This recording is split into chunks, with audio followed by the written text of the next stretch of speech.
So good afternoon, ladies and gentlemen. I'm excited to be invited to this session organized by SGTech to talk to you on the topic about jumpstart your career in cybersecurity. Right? I believe the audience today comes from many different walks of life. Some of you may have some experience in this field already. Some may have dealt with this topic before, but may not have dealt with this topic before, but due to various reasons might be keen to find out more. So we welcome everybody from everywhere. And for those who already have a full-time job and looking for mid-career change, we are covering some topics about how you can actually do that career transition. And for some who are not in this industry, but are thinking about changing a career field totally. So how do we do that? And I'm going to actually touch about that as well. And I hope that by this short sharing today, I will be able to give you a high-level idea on the following. And those will be, if you should venture into a career cybersecurity, how would that look like? And if you decided to actually jumpstart your career into cybersecurity, assuming that you're not in it today, how can you do that? So basically, this is the high level of what we want to actually share. The agenda for what I'm going to share will touch on 6 areas.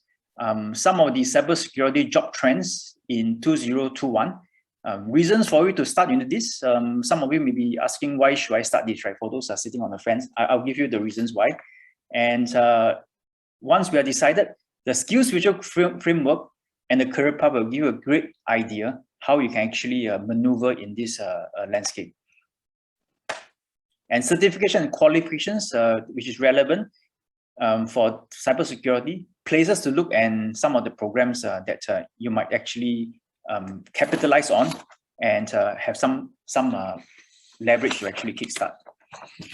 To start off, right, what is cybersecurity and why is it relevant? So from this view, you can see that this is actually a presentation by CSA in 2020. It's a cybersecurity landscape report done by CSA. It's very nice statistics there. And I'll give you one example in the web defacement. So in 2019, there were 495 web defacement attacks. So what they did was they went to actually modify the website, change the face, and actually it caused quite a stir, right? Back then, many companies or organizations were not prepared. But after the attack, immediately, companies and organizations invested in technologies, people, and processes, and immediately the cybersecurity attacks on ransom web defacement came down. So after the deployment of all these things, it actually decreased by 43%. So that actually says that if we put the resources and training in the right direction, right, we can actually prevent a lot of this from happening. Fast forward now to the other side of reality, the challenges that we're facing. I was showing you the good picture, right? So now let me share with you the challenges that we're actually facing. Online cheating, for example, on the top right-hand corner, from 2018, 4,000 to 2020, it rose threefold to 12,000. Computer misuse acts also raised threefold. Cyber extortion from 80 rise up to 245. Phishing attacks, where they actually try to make you click on some of the emails and then try to scam you, or rather put some malware in there. Once you click, you will be downloading some virus into your computer. All kinds of cyber attacks, right, is significantly on the rise. And this is due to the fact that Singapore actually being very highly connected globally, right? So it's inevitable, according to a survey, that Singapore is the highest attacked country, right, in Asia Pacific. But having said that, us being the highest targets and attacks, right, we are actually also being the most ready in terms of the scoring around the Asia Pacific, right? I move on to the next topic about the jobs trends in 2021. So I gave you the picture on some of the challenges that the industry and Singapore is facing, highly targeted, and that gives us a challenge. And due to these challenges that we face, right, the job market statistics from 2 major headhunting talent search firms, Michael Page and Hayes, gave us a good picture on some of the jobs trends and numbers. So for example, 60,000 in technology sector. This actually statistics came in quite fresh from 2021 statistics. And just on cybersecurity alone, they see that this is being one of the most highly sought after or highest demand jobs moving forward from June 2021. Hayes report also mentions in their report saying that cybersecurity hiring is flourishing despite the breaches, and that's due to the breaches being on the rise, right? So firms must turn to recruitment of more cybersecurity teams so that they can then prepare themselves for the threats that they are facing. So now, what does the Singapore government say? In the Skills Future website, you can find this information. They actually gave you 5 reasons for you to start in this career. 5 reasons. So number 1, demand for cybersecurity professionals have grown 6 times over the last 3 years. And based on the attacks and the current geopolitical conflicts and COVID and stuff like that, with more people working online, we're going to see a greater number of increase moving forward, right? So this statistics actually came before all this COVID stuff, but now with the COVID and everybody's working from home, people using online more, I think we're going to see a greater increase. So the things like job postings have also grown. So in 2018, we see 600 postings in Q1, but in Q1 of this year, you see 4,000 postings. So basically, there's a significant increase in the demand for people in the market, right? For those who are keen, what's the average pay? So it's about 3,000 to 4,009 for the starting level. And for the people who have already been working in this field for a couple of years, you can actually range from 5 to 6K above. And when you go into the managerial positions, of course, the sky's the limit. In terms of degree-wise, there is no specific degree. So if you hold a IT degree or diploma degree, some coding can be useful if you're going to the technical side. So basically, you don't really need to have a special cybersecurity degree to step into this field, right? They talk about transferable IT skills. What this means is that it's because it's basically a skill set, and there's a lot of companies that need this skill set. So basically, whatever you have in one area of the cybersecurity field that you're doing, you can transfer to another department, and that skill can be reused. So basically, it's a very good skill set for you to transfer from one kind of job to the other in this sector, right? And of course, you can work in various sectors because every sector is under threat. So basically, you can go from medical to manufacturing, to banks, to pharma. Every sector actually is relevant. And the last but not the least, there's a wide range of training opportunities available which you can capitalize on. So for example, Skills Future, work study program, TISA, Tech Immersion and Placement Program, Cyber Development Program. I'll be sharing this deck to you guys after the sharing session. And if you click onto this blue color wordings there, right, it actually lead you to the website for you to get more information on what all these programs mean. So don't have to worry about that. You'll get access to these materials later. And now I'm going to move on to one of the framework that the Singapore actually implemented. This is a career path. For the cybersecurity career path, there are many different kinds of career path you can actually find online. Some of them posted by private institutions that offer cybersecurity trainings. There are a ton of them, you can search on the internet. The Singapore government came up with this Skill Future framework. And with this framework, they try to map it to the job competency and what the companies in Singapore can use it as a framework to give them a guidance. And also for the people who want to enter into this industry, right? It also gives you a guidance on what kind of skill sets you need. So Skills Future, right? Let me share with you a little bit of Skills Future if you guys are not familiar with that. Skills Future Singapore is a step board under MOE.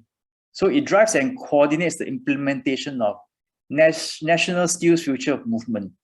And what this means by is trying to help us to have a lifelong learning and training schemes. And a lot of these training schemes are actually under sponsorship or co-sponsored by the government. So it's actually helping us to pick up new skills, right? And this Skills Future framework is an ICT guide for individuals, employers, and training providers to promote ICT skills, mastery, and lifelong learning. So basically, it works hand in hand, right? I'm going to touch a little bit on the Associate Security Analyst. For most of you, you must be wondering, for people who are new to this field, where do I start? The bottom column here, Associate Security Analyst, is the entry level. And usually, once you enter into this, a few years later, you get more familiar with this environment. You might then want to say, I would like to specialize in certain field. So they are like cyber risk analysts, vulnerability assessment and penetration testing analyst. You can become a security operations analyst, forensics, incident investigator. And within these specializations, you can see that the next career upgrade would be the managerial level. So this second layer here is the layer where you're physically doing the work. And once you're in there for a couple of years, you might be promoted to become the manager where you lead the whole team, right? So basically, this is how it works. I'm going to now touch on Associate Security Analyst. Let me deep dive into that, what it means.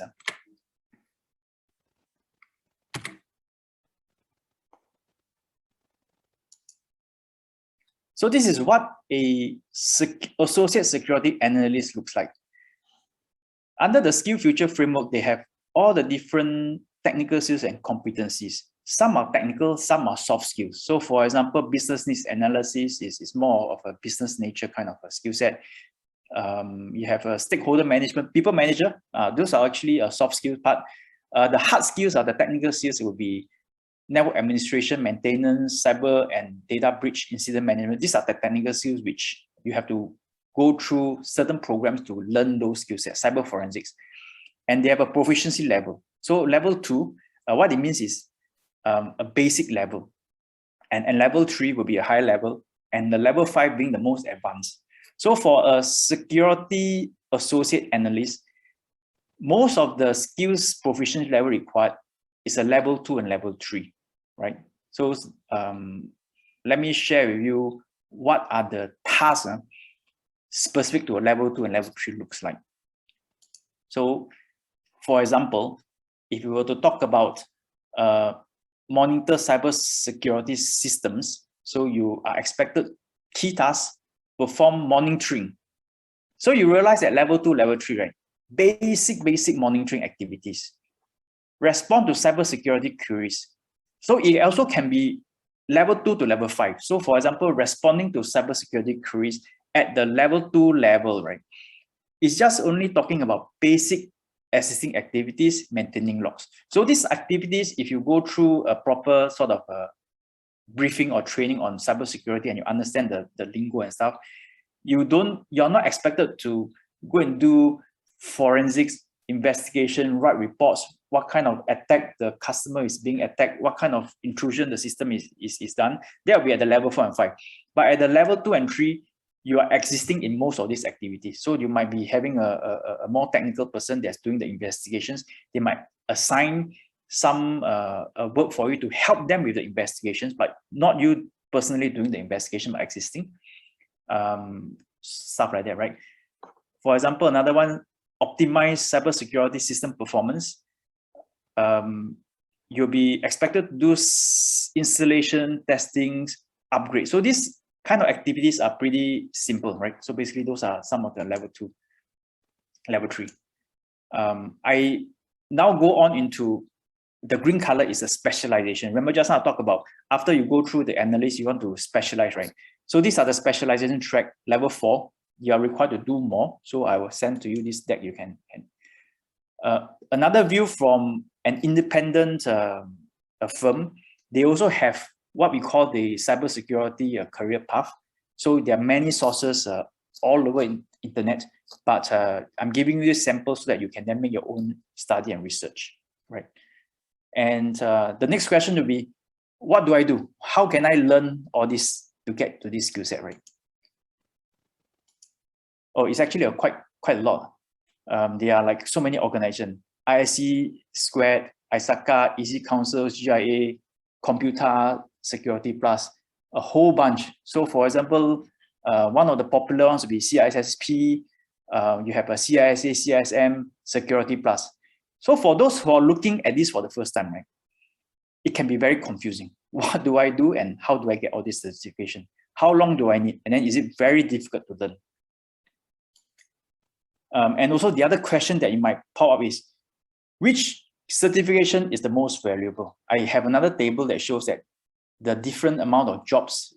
So for example, CISP, right now on the global internet, the jobs that post their skill sets having this relevant to them, 71,000, CISA 22,000, CSM 15,000, and security plus 11,000. And some of the job scopes that is saying that this particular certification is relevant to them. So basically, these are some of the information you can gather. Having said this, right, it does not mean that if you have a particular cybersecurity job and you don't have the certification, you will not be employed.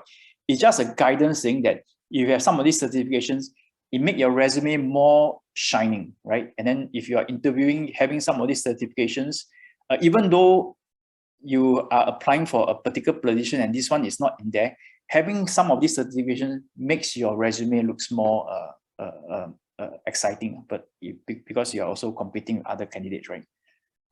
So basically this, just pick and choose what you enjoy and what you feel that you will value add to you after you do the research. You should be in good hands. It's always good to have more and learn more. So no, don't worry too much about that. After you figure out the certification, the next part is, where do I go and find the jobs? Singapore government actually got three, there could be more than three, but I'm going to highlight three, right? WSG Careers Connect, NTUC E2I, career matching providers. If you go to the private job portals, JobsDB already currently today, this is quite fresh data. If you go and Google cybersecurity, got 4,000 postings. Monster 2000, Job 3004. So basically, there are quite a lot of jobs out there in the market. So later on, if you want to search some of these postings, you can find it there. In terms of the government help as well, NTU, Nexus Guard, and SG United have a particular program that can help you jumpstart to be a cybersecurity specialist. So it's a 6 months program. And with this program, you can actually get the level 2, level 3 proficiency for you to enter into a cybersecurity field. It's helping the mid-career changes to actually switch industry. And I'm going to explain to you how we're going to do that. Once you actually enter into a cybersecurity, for those who are already in there, you might think, okay, I'm already in there for a couple of years, but I want to upgrade. What do I do next? There's another VA program. There's a specialization track. So that's for the level 4 proficiency level kind of thing. For the skills future, I'm going to touch a bit more. So for those who want to jumpstart into this, I'm going to give you a little bit insight. One of the concerns is I'm 40 years old, 50 years old, never done cyber before. How and why would a hirer want to hire me, right? So with that concern in mind, right, the program is structured on a portfolio and mentorship as a key ingredient to actually help you to go into this field. Because once the hirer look at your resume and says, you have never done cyber for your last 20, 15 years, you want to enroll for this job, what is your differentiator, right? So basically this will actually help you to get there. The secret ingredient is one of the things we do is portfolio. There's 2 of them. This is a ISRA report, and the other one is vulnerability assessment report. These 2 reports actually is a template that we use for a company. They actually will pay real dollars, right, to actually get this certification. So basically, it's a template with a certain quality. So we get you to go through some of this portfolio building. You have the option to choose to do it with a real SME, and that can be added to your resume to beef up your credentials and say, hey, I've done this before, although I've not done a cyber job, but these are the things that I've learned in the program, and these are the hands-on that actually are delivered by the program. So that actually increases your chance of being hired. And this program will actually help you to go into 3 specific fields: IT help desk support, cybersecurity sales, or InfoSec specialist. And then also attach some of the sample job scopes that actually is posted out there. So this is something from My Careers Future. He's looking for a cybersecurity specialist. So this is a sample template of what the real job posting looks like. The other one is IT help desk support executive. So those are those level 2, level 3 that you can actually apply for after you do that. So to summarize, right, today's sharing session, I will actually overrun by 5 minutes. To summarize what a person that's trying to go into this field for the first time, assess your career interest. So recognize yourself whether do you like or do you think that you like doing this kind of job. When you're doing cyber, it doesn't mean that you need to be the programming or the hard skills kind. Because for many cybersecurity companies or vendors, right, they also hire for marketing roles. They also hire for sales roles. So there's actually a ton of different areas that you can actually venture into. So not necessarily saying that I have no programming skills, therefore this career is not for me, right? There are many other areas that you can actually explore into. And then understand your skills and competencies required based on all the certifications and programs I mentioned out there. And then find the relevant programs to equip yourself. Get yourself into a job training internship via the Skills Future, whatever. And then once you are in there, then you start to upgrade yourself with more certifications. And that's where you can then chart out your career path to do that. So to close off, right, I didn't want to show this chart earlier, so in case it's scary off. But once you're in there for several years, this is the complicated chart where it actually charts your career path and what kind of certification you can take. So this is just take it with a pinch of salt. So this is something to tell you that there are many of this kind of progression chart out there, and it tells you for different career path what kind of certification you can get to help you to get there. So this is for phase 2, right? So don't have to worry, just to give you a snapshot. And with this, I would close off my sharing, and then I'll hand over back to the team to actually get the next presenter to actually share with you more, right? Thank you for this session. I hope this sharing is useful for you to make a decision and make the right choice on what you can do and how you can actually get into this career track, right? Thank you, everybody. Thank you. Thank you, Jeremy. Thank you, Jeremy, for the presentation. Hope that from the presentation itself, the audience can find insightful information, especially on the job trends and, of course, the career potential within the cybersecurity sector itself.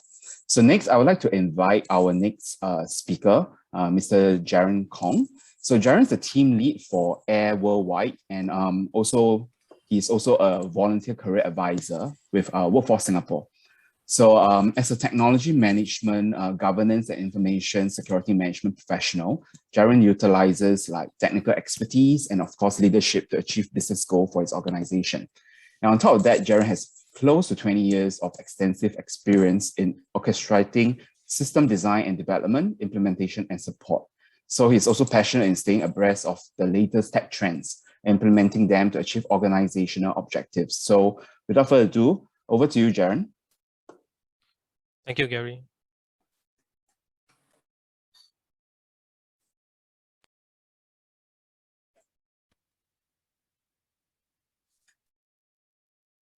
Okay, before I start, I'd like to share a video from Workforce Singapore on how Brian, a mid-career individual, seeks to switch industries and became an advisee of the Volunteer Career Advisors Initiative.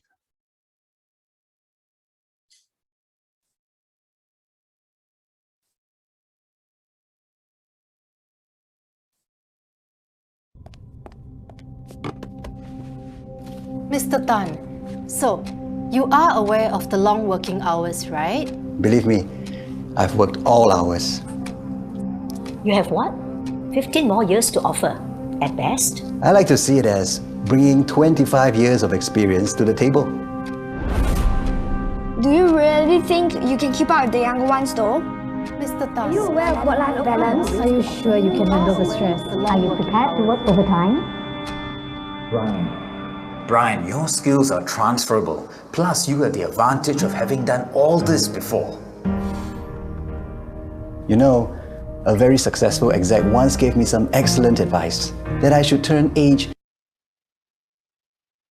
into an advantage. I know some tricks that the younger ones will thank me for. Then, Papa, you have our permission. Thank you for the support. And thank you for your advice. You're welcome, Brian. Now, all the best for your interview, okay?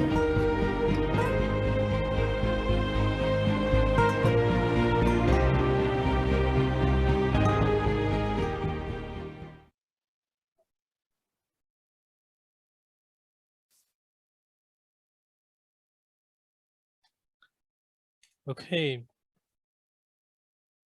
So welcome again, everyone. I'm Jaron Kong, a volunteer career advisor with WSG.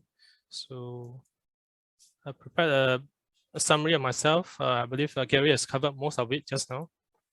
I just want to mention that I also volunteer my time with organizations like WSG, IC Square, Singapore Chapter, and the Tech Talent Assembly, helping individuals to upskill and increase their cybersecurity knowledge. So back to the Volunteer Career Advisors Initiative. What is this initiative exactly? So this program or initiative was announced during DPM Heng Swee Kit's Unity Budget in February 2020. So the Volunteer Career Advisors Initiative is part of the Skills Future Mid-Career Support Package.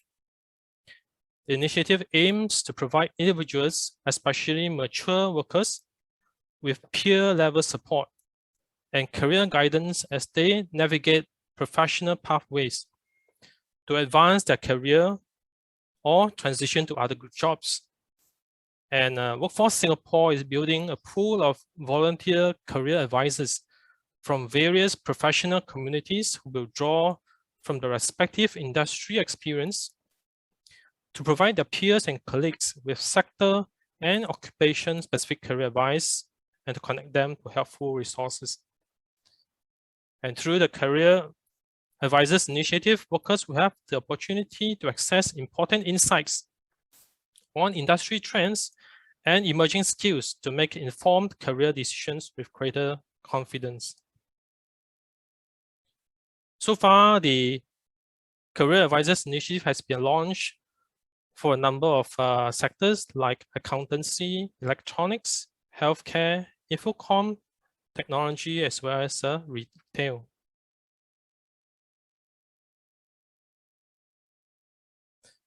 So we would like to borrow a quote from Helen Keller that alone we can only do so little, but together with others advising us, we can do so much more.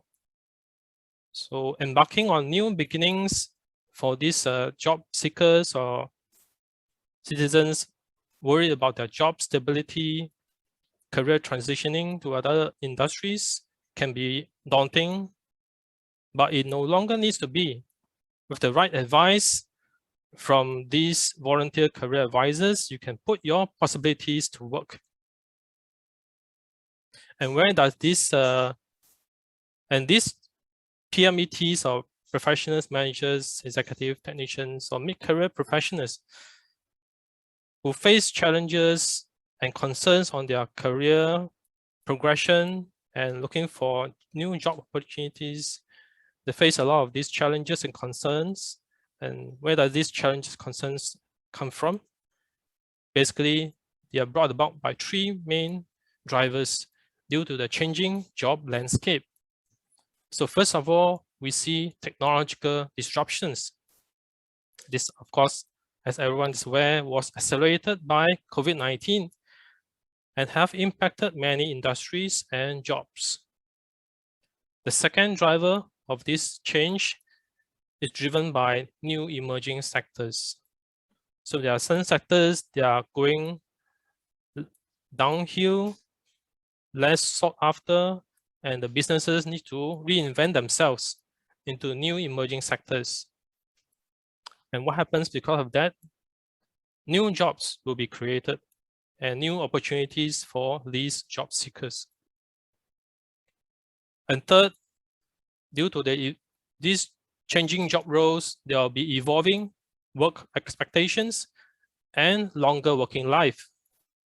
As workers remain longer in the workforce, their expectations of work evolve, and workers are switching careers in the pursuit of greater meaning and fulfillment in their work lives.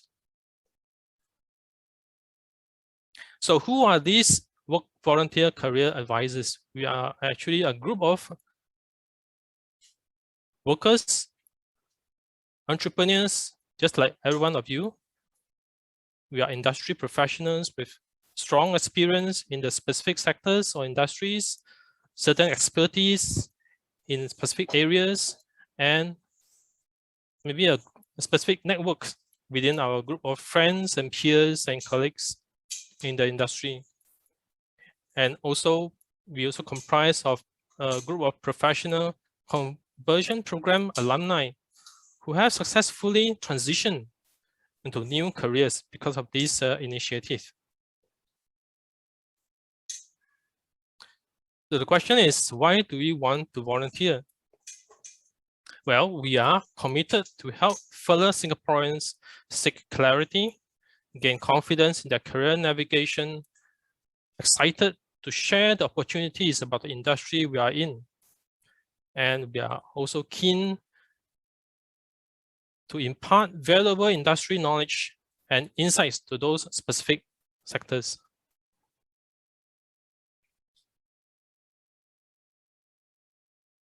What do the career advisors do? We provide clarity, confidence, and connection, the 3 C's. First, the clarity, we share occupational industry insights.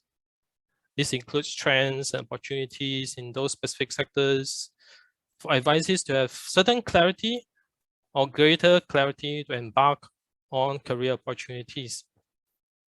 A better sense of what is available in that specific industry. Confidence, we help the advisees to get certain guidance. We provide advice to help assure these advisees and build up confidence to better navigate their career transitions. And connection, from this initiative, we act as the last mile connection to relevant government programs and services, and any questions related to these programs and services. So if you are looking into new industries, new job roles, new subsectors, next career steps, you can speak to a volunteer career advisor. So new industries could be you want to enter a completely different industry, example, aviation to accountancy, from non-IT to cybersecurity, or you want to move into a new subsector, like enter a new subsector within the same industry, example, the brick and mortar retail to e-commerce, or you want to take on new job roles, example, from marketing to human resources or sales. And also, if you wish to take career next, you want to determine and plan your next career steps and wish to progress to the next level in the job, you can also speak to a volunteer career advisor.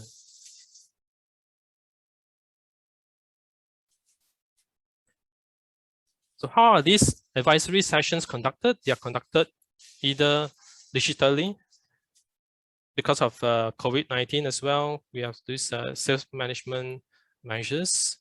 So we are open to conduct these sessions digitally, one-to-one, through Zoom or other virtual meeting platforms. Or we can also do it in person, of course, adhering to the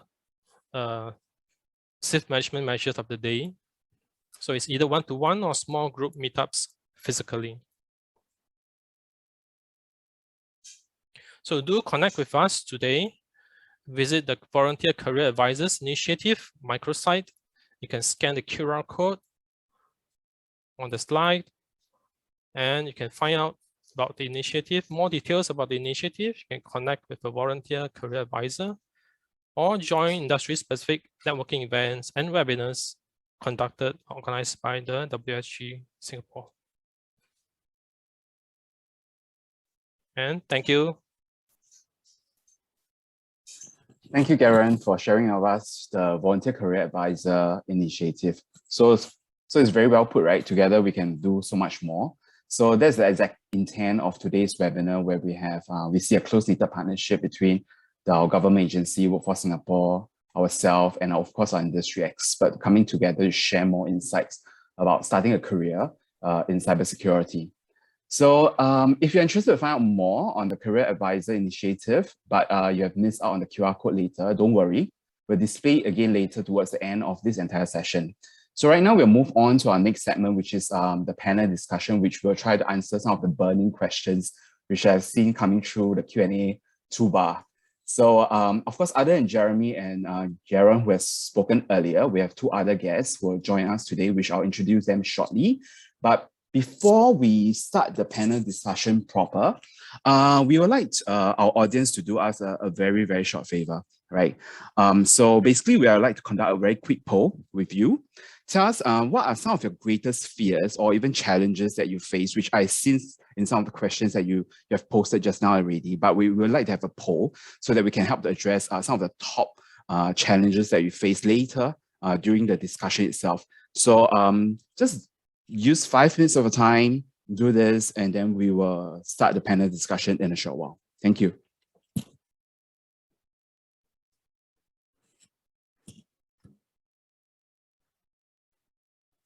Okay, I think, yeah, thanks everyone for participating in the poll. We have seen most of the contribution and the answers. Wow, it's also good to know that we have some very confident participants in here who indicate no fear at all. Very good to hear that. Okay, so yeah, let's start our panel discussion proper. And let me just give a short welcome to our two other guests, which is Mr. Francisco and Mr. Zeus Chen. So Francis is the CEO and founder of Napoleon Solutions, and he's also our ex-co-member for our cybersecurity chapter for SGTech. So being a firm believer in human capital, Francis has always been very supportive in hiring job seekers with non-tech background and also providing sufficient training for his employees. And Zeus happened to be one of them, right?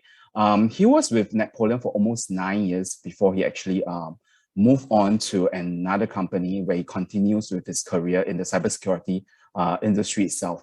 So without further ado, I would like to welcome Francis and Zeus, and of course, Jeremy and Jaron on board our panel discussion. Yeah. So to start off the panel discussion proper, maybe I will just, I think Jeremy has already introduced himself earlier during their presentation. So maybe we can just request for Francis and Zeus to give a very short introduction of yourself before we start our questions and answers. Yeah, over to you, Francis, first.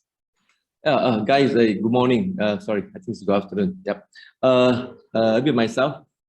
I'm a Singaporean. Yeah. That sounds like Singaporean. Yeah. So I started Napoleon 21 years ago. There was it's a two-man team, me and my engineer. And today, Napoleon, we are in the majority of Southeast Asia, right? The Singapore, Malaysia, Thailand, Philippines, Vietnam, and Indonesia, and also we are in India and ANZ, Australia and New Zealand. So we are not in North Asia yet, probably going to be there soon. So we are actually deeply in cybersecurity, and we are seeing, for me, I think it's growing tremendously. So well, happy to be in the right industry. I would say that I'm privileged to be in the industry, and I can't say the same for all other verticals under the current COVID situation. Yeah. Thank you, Francis. Yeah. So Zeus, do you have a word to say about yourself, to introduce yourself? I think you have a very interesting background. Good afternoon, everyone. I'm Zeus. Okay, so I was with Napoleon for 9 years. With the help of Francis, I'm able to manage to get a job in Napoleon. So my day in Napoleon, been through a lot of different roles and trying out a lot of different job scope. However, before that, I'm totally not in this industry. So with the help of Napoleon and Francis, I'm able to join the company, and I managed to move on to another company right now with all the help given by Napoleon and Francis. Oh, Yeah. I see. Okay. Quick question to Zeus first, since Sure. since you already mentioned that you're from a different industry. Can you share with us like what industry were you previously from, and how long were you there before you actually moved to cybersecurity sector? Okay, I have been a warehouse storeman for around 3 years before Okay. moving to Napoleon. Yeah, I so see. it's a very, very fresh start for me. Okay, and so that's 9 years in Napoleon itself. Yes, yes. I see. Okay. Yeah. So maybe I'll come back to you in a short while. Sure. I think there are some burning questions from the Q&A toolbox, which I've took a quick glance earlier. I think one of the common questions a lot of people are asking is that they've been through some courses, right?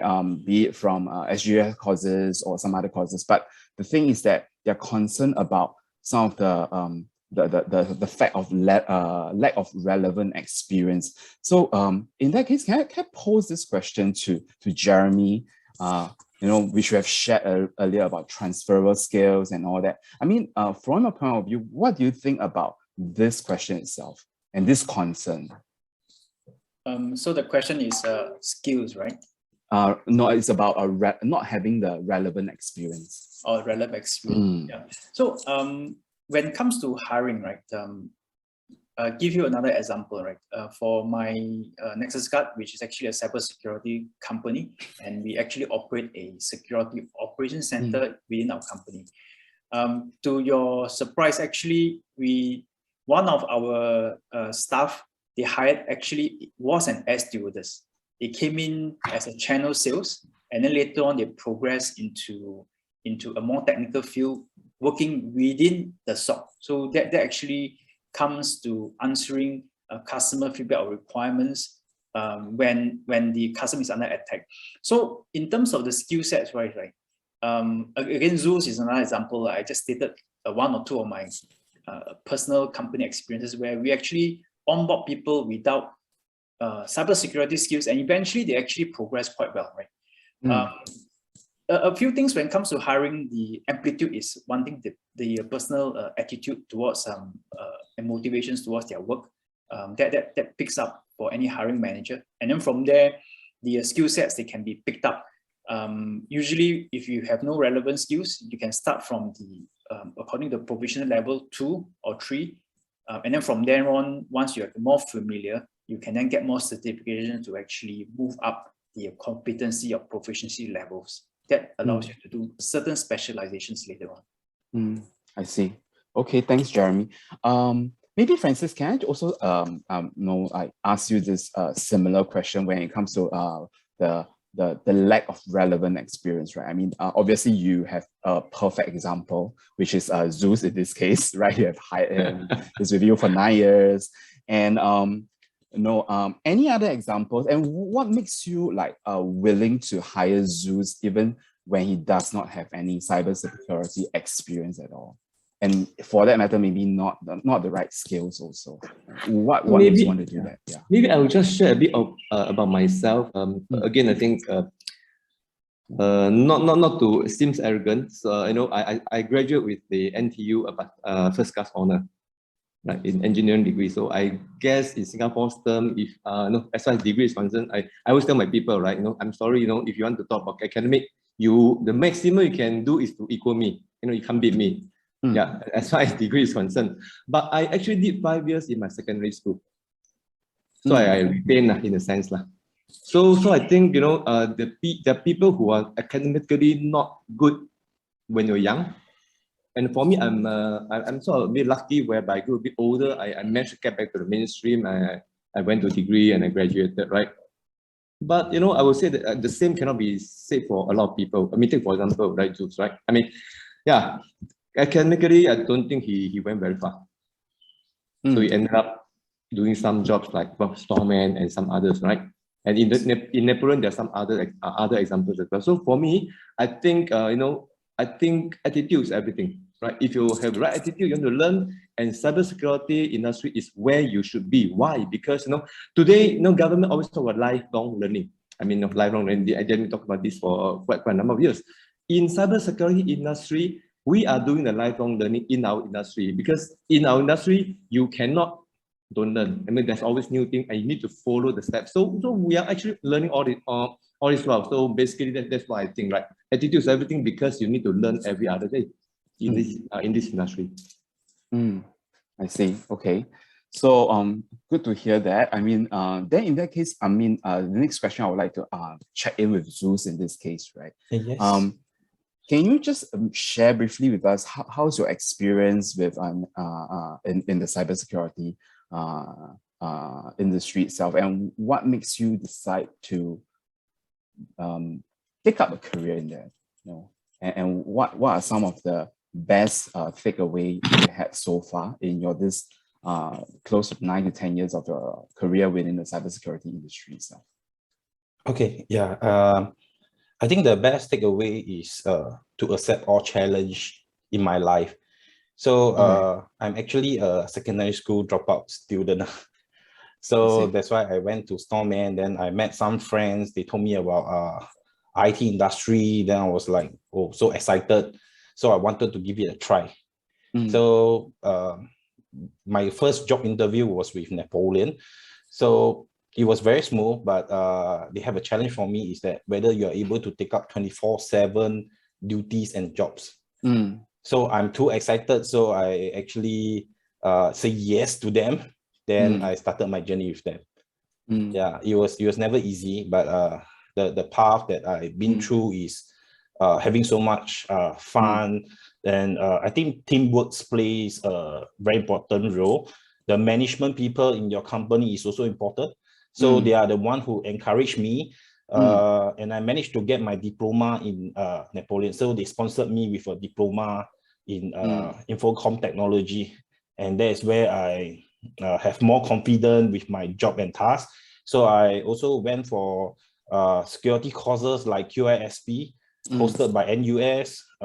It was quite tough for me, but I actually took the QISP cert like 5 to 7 times before I pass it. Wow. So yeah. So I really tried. I think I managed to pass around 7 times. Okay. Yeah, and finally I get the QISP certification. Wow, that's really tenacity at its best. Yeah. Determination. Yeah, it's the determination and keep on trying without fail. Yeah. That's a very encouraging story.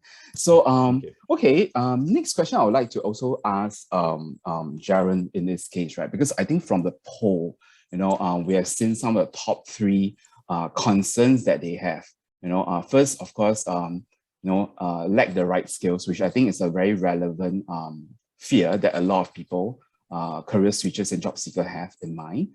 And then the second one is not sure which career path, you know, way to take. And then the third most common one will be not sure where to find training in this sense, right? So my question to Jaron is that, are this the same kind, I mean, are this the common challenges and fear that you also have, you know, you face when you hear from the job seekers that you are actually mentoring or coaching in this sense, right? And what are the kind of so-called advice that you will give to them, you know, when they come to you with all these fears that they have in mind?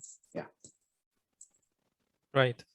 So what you mentioned, all those 3 concerns, they are very common concerns from the advices.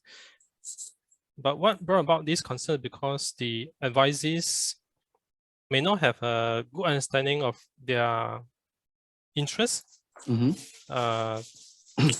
What are their areas of interest, their passion? What are they really good at? So I would first advise those the advice I would give them would be to first do an assessment of themselves. Like I would put it as a reflection. So on the WSG website, I think myskillsfuture.com. So there is a interest assessment tool available for citizens. So they can use that tool to assess themselves. What are the areas that they are really very good at or interested in? And from there, they get a good assessment of where their interests lie, and then from there they can chart sound career plan. I see. Yeah, where they want to go, and from there they can also identify the skill sets. So you mentioned the skill sets as well, right?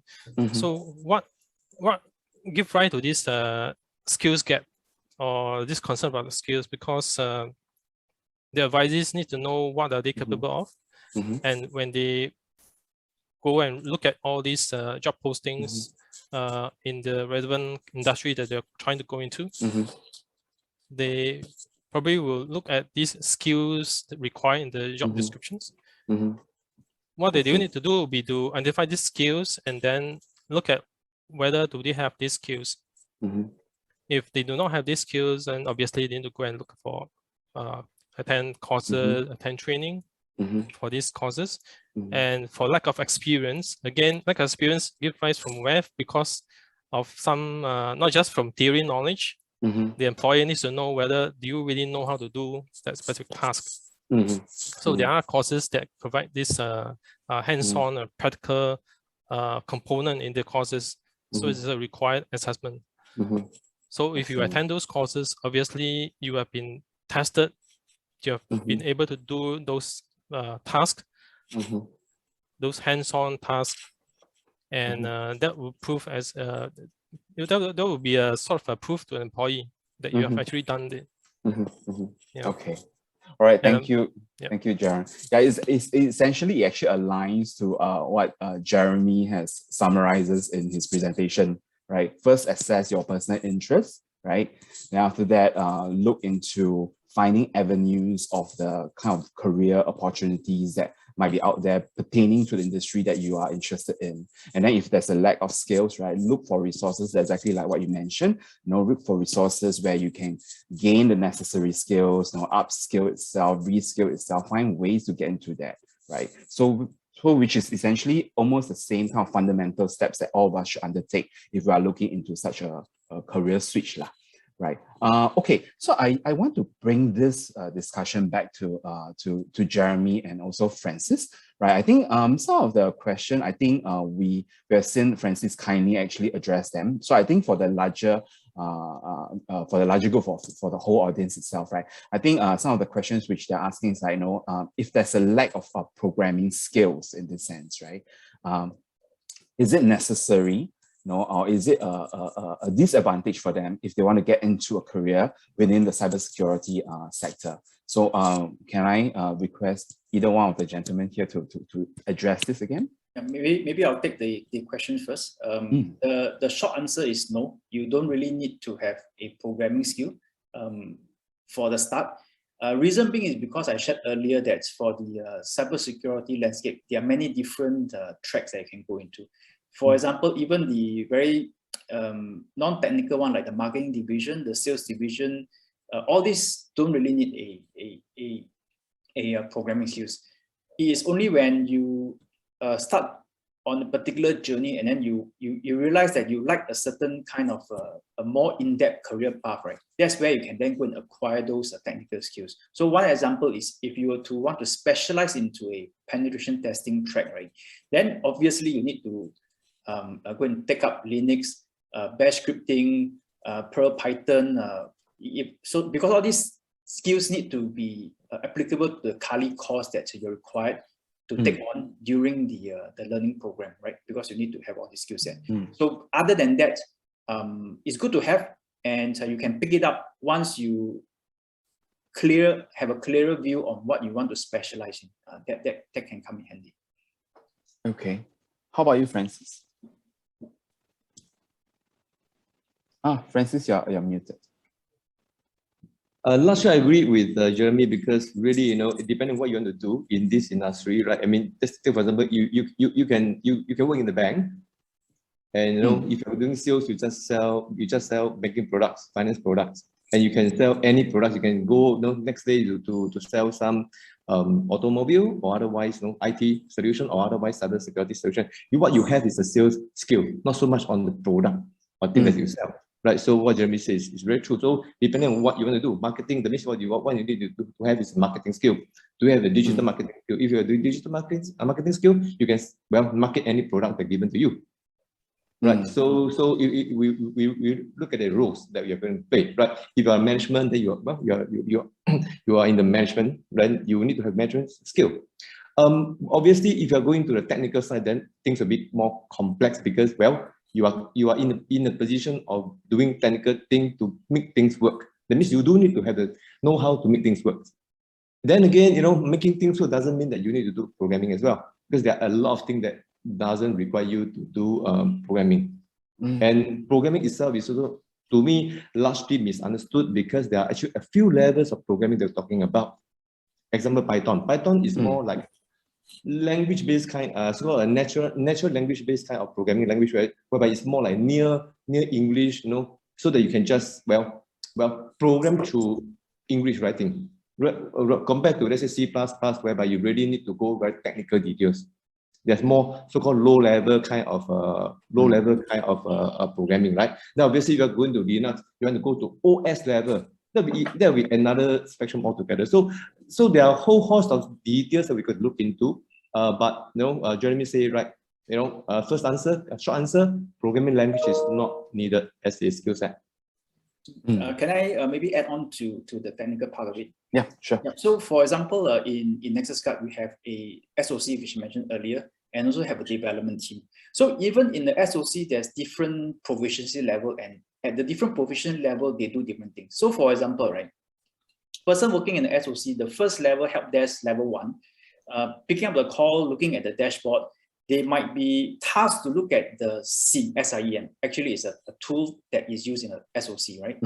And at that level 1 support level, right, all they need to do is look out for alerts, consolidate the logs, monitor for any attacks coming in, and then alert the next level managers so that they can then use the penetration testing skills or the forensic skills to generate a more in-depth report for the customer. So at the level 2 level, right, you don't need any more technical skills other than monitoring and reporting. Then when you go into the next skill set, the penetration testing forensics, then all these extra certifications, programming skills might come in, because you need to then open up the packet, look at the malware, look at the codes. So even within the environment, there are different levels or different skills. So it doesn't mean that I want to go into SOC, I cannot. You still can. There's always the right level of skill set for the different job functions. Yeah. I see. All right. Thank you, Jeremy. Okay. Right. Actually, this next question, I think I'll just post it to any of our panelists, right, who have an opinion or answer to that. I think can just take this on. I think a lot of our career switchers and job seekers, right? I mean, one of the other things they are concerned about is also about, age itself, right? I think they talk about, like, they're in their mid-40s or even 50s for that matter. And then I'm sure that a lot of them are also looking for different ways and avenues to get themselves into the career within the cybersecurity sector. So with that in mind, what do you think about hiring mature employees in this aspect? Maybe let me start the discussion. So from my opinion is that these mid-career professionals, they would need to have a different strategy when they want to transition to the cybersecurity. Okay. So not talking about the bias or rather existing bias from the employers, we will take that aside. So for these mid-career professionals, they need to differentiate themselves from the younger crops, right? So how do they achieve this differentiation? You need to specialize in 1 or 2 areas in the cybersecurity domains. Just choose 1 or 2 domains and then try to get certain expertise in those areas. So when they go and approach the interviewer, or rather if they want to apply for certain job roles, and they can identify that role, specifically mention those few areas. And from there, they will stand a chance, right? Because they can say that they have achieved certain level of expertise in those 1 or 2 areas. If you are a jack of all trades and master of none, then of course you will lose out to everyone, because those existing professionals in the industry, those are already in industry, will have advantage over you. Right? So you need to have some differentiation and certain strategy. And also the next advice is that they need to do a lot more homework in terms of networking. You need to be more involved in the industry associations, right? Get to know more people in the industry.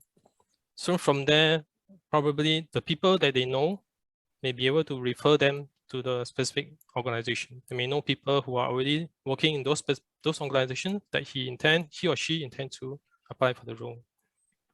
And that will again give them some advantage. So the key is the strategy to get, you need to get some differentiation and some advantage. Thank you.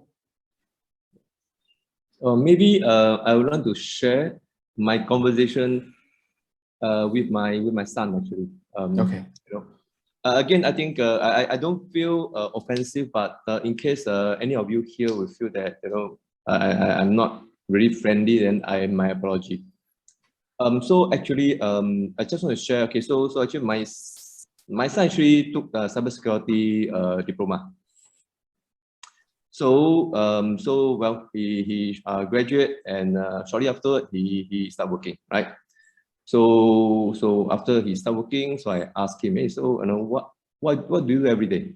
So he told me, I seem that there are a lot of things for me to learn. I'm learning this, I'm learning that.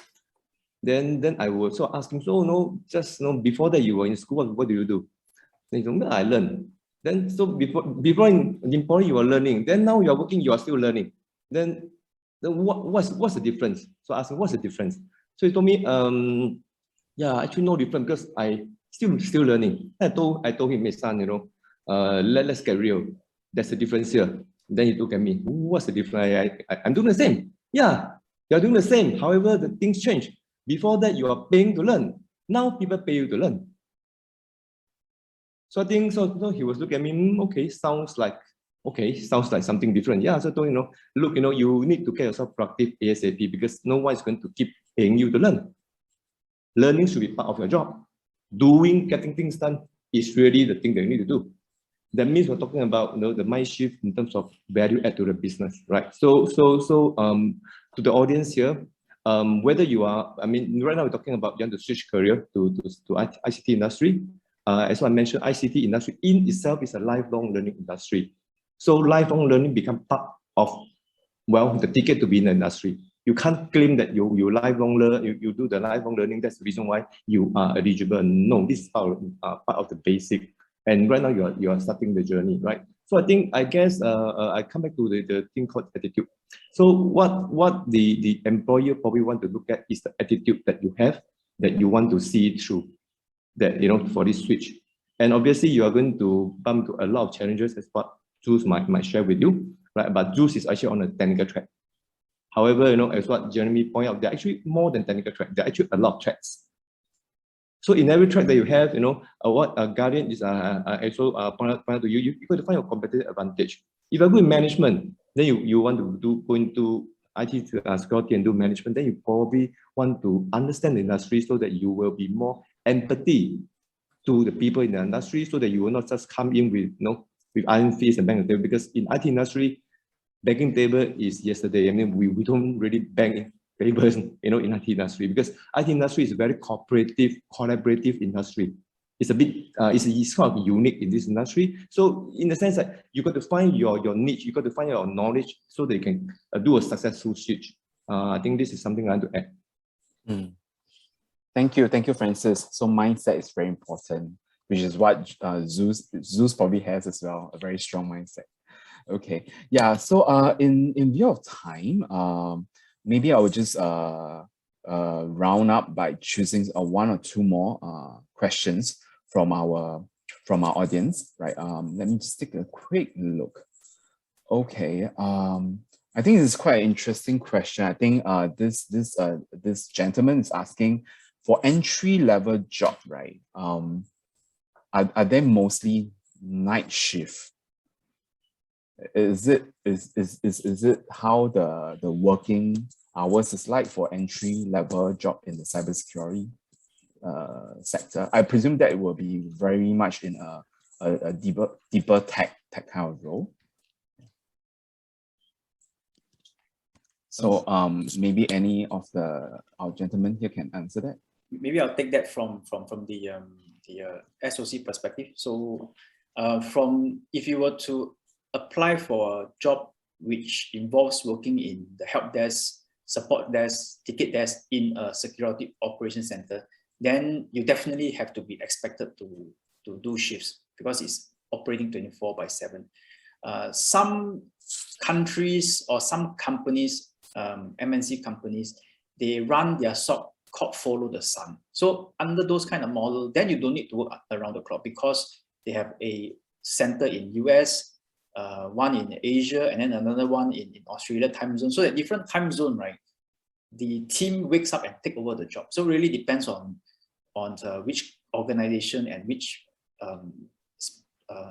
field which you're actually applying for. I see. Yep. Okay. Yeah. So maybe Zeus, do you mind also sharing with us what is like a typical day in your life when you just started as an entry level in the cybersecurity sector in this sense? Okay. So my entry level position was a support engineer. Definitely is round the clock. So we do SLA, service level agreement. So by certain time when we receive the call or receive the email, we do need to respond in time. So I think time management is important. You need to know when to rest and when to focus more on your time of work. So I would say that the entry level is definitely tougher. It's the most tough period that I have been through for the support engineer role for 1 to 2 years time. So 24/7 is definitely a need for me for the start. From there, I start to learn, get more challenging questions, get more challenging problems from my customer. Then I managed to resolve it and I learn from it. And that's where I started the interest. That's why I continue in this industry. Yeah. I see. Okay. Yeah. Thank you for sharing that. Thank you. Yeah. Okay. So maybe just to do you have any more questions from the audience? Okay, we have this gentleman, Alan. Alan is asking, this is director for Jeremy. Other than the current programs that you have in collaboration NTU, are there any plans for part-time programs with NTU in the pipeline? Specifically in this topic or another topic? I would say specifically in cybersecurity. Okay, so maybe just to, I think he's asking about the commitment of the programs, right? So for the 6 months program with the NTU is actually a 2 days full half day from 9 AM to 12, Monday, Tuesdays. Some Fridays we come in to do the projects. And then the rest actually is self-study at own pace on Wednesday, Thursday, and Friday. So basically it's really catered for flexibility, learning and then coming to the class via Zoom because of the pandemic now. And then we go there to do the learnings together. As I mentioned earlier, to some of the questions I saw earlier is how I have no skill set. How can I help myself to actually get employed when employer look at the resume and say you have no prior experience, right? This program actually tries to answer that question. So at least what we are trying to do is bridging the technical skill set via the readings. So you get all the learnings by reading and learning, hands-on portfolio where you do the VA vulnerability assessment and then the audit report. So for you to do this kind of report, you really need to know your stuff, right? The VA report also got many different levels. So the one that we designed for this is for the entry level, level 2 and 3. We got the software, one click can generate all the attack scripted from the customer's website, right? You can one click and scan out all the alerts and all the vulnerabilities.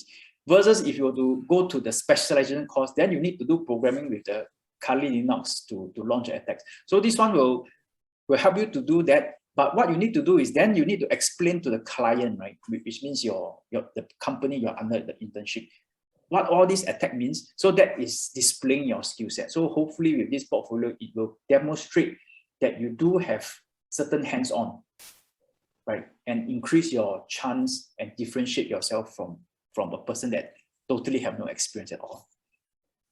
I see. Okay. And then of course from NTU and our side, we are also constantly working on the employers to promote our students so that we tell them, hey, these people have learned, and then according to the framework, they actually might be able. So we are also trying to educate the employers to let them be more receptive to looking at mid-career changes, 40, 50 years old that want to actually switch. So actually it takes both sides, both from the learners and also from the hiring side. I see. Okay. Okay. Thank you, Jeremy. So we'll take one last question from our audience, right? I think there's this Mr. Lewis Ng. I think he asked a question like the potential of the fact that if he's based overseas, will he be able to get a career, a work from home kind of like remote based career in cyber or help desk based if he has a diploma in IT itself? I mean, what is our panel opinion of this about a person who's being based overseas and yet able to get a career in Singapore for a remote based career in this sense? The short answer is yes, because right now organizations are all working remotely. My teams are all spread all over the world, and we are all remotely working, collaborating using Zoom. Even the learning is also remotely. If you are Singaporean and you happen to be quarantine trapped in Australia, you still can apply for the program and still do it, right? So basically, everything is blurred. Yeah, so hope that address some of these concerns that our audience have. So to round out today's, thank you panelists again, to round out today's panel discussion, right? Can I have each of you to like maybe provide a 5 to 7 words kind of career advice, you know, to our audience here. So just to summarize what you would like to share. Yeah, maybe we can start from Jaron first. Sure. So mine would be like what Francis mentioned earlier. So it's a matter of lifelong learning. So mine will be staying relevant through lifelong learning. Okay. So myself, I do advocate that. So I'm still continuing to learn and take on more courses and make sure I'm still relevant in the industry and in the future as well. Thanks. Thanks, Jaron. Maybe we'll pass on the baton to Jeremy. Yep. I'll leave the hardest one to Zeus because I think that will be the most interesting part. I tried to squeeze in 5, but slightly longer. So this is the key job industry in the 21st century, especially during the pandemic, where we have a work from home culture. So go for it. Okay. Thank you, Jeremy. And then over to you, Francis. Francis. Yeah, I agree with Jeremy, but I really want to maybe paint a bigger picture to the audience here, and I really hope that they will join the wagon in cybersecurity. It might take a bit more time. Okay, so basically in year 2010, there's this thing called Stuxnet. It is the first digital weapon in the world that unleashed, by US insurers against Iran. You guys can just go and search for it, and that is the start of the cyber warfare.